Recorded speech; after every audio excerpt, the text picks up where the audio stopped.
The global practice of male circumcision remains a complex and contentious issue. Circumcision has roots that stretch back over 5,000 years, finding its origins in religious and cultural rituals within societies, such as ancient Egypt. Over time, circumcision has evolved as both a ritualistic and medically endorsed practice, sought for hygiene, supposed health benefits, and cultural conformity. Throughout the decades and across continents, the practice varies widely. Some countries perform circumcision almost as a rite of passage, while others view it with growing skepticism. While it's a prevalent operation worldwide, opinions about its necessity and ethical implications vary dramatically. The World Health Organization recommended circumcision as a preventative measure against the spread of HIV in Africa, leading to mass campaigns targeting men, boys, and infants.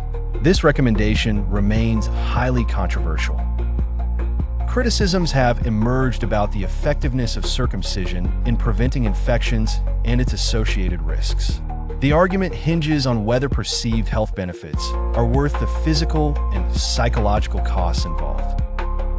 Critics point out that reduced exposure to sensitive nerve endings may lead to diminished sexual pleasure and potential emotional distress. Florian, a young man from Germany, became a reluctant participant in this debate. Florian discovered that his circumcision at age 5 was possibly unnecessary. As an adult, he questions the medical necessity of his procedure, citing lack of clear symptoms and non-surgical alternatives. Florian sought legal clarity, but faced a judicial system reluctant to deem his circumcision improperly performed, echoing critics' arguments about the normalization of this practice. Beyond Florian's tale, campaigns in places like Kenya expose the ethical tightrope between public health missions and individual rights. WHO's advocacy for large-scale circumcision aimed to combat high HIV rates. The approach led to adverse consequences where boys are circumcised without comprehensive understanding or consent. Dr. Yuta Reisner's organization challenges these mass drives, arguing for children's rights to bodily integrity. Her mission underscores ethical concerns associated with performing circumcisions on infants and young children, overshadowing rights and future well-being. Religious customs like Judaism and Islam continue to uphold circumcision.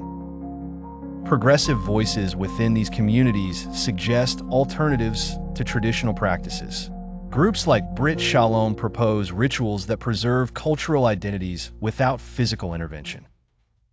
New perspectives worldwide push toward a consensus respecting bodily autonomy and informed personal choice.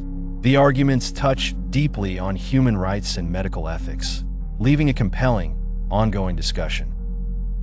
Going forward, alliances between legal, medical, and social channels must navigate this ethical landscape with intent to protect future generations from unnecessary medical interventions. The conversation remains complex, driven by cultural roots, evolving medical insight, and a quest for autonomy and respect for all individuals, regardless of age or origin.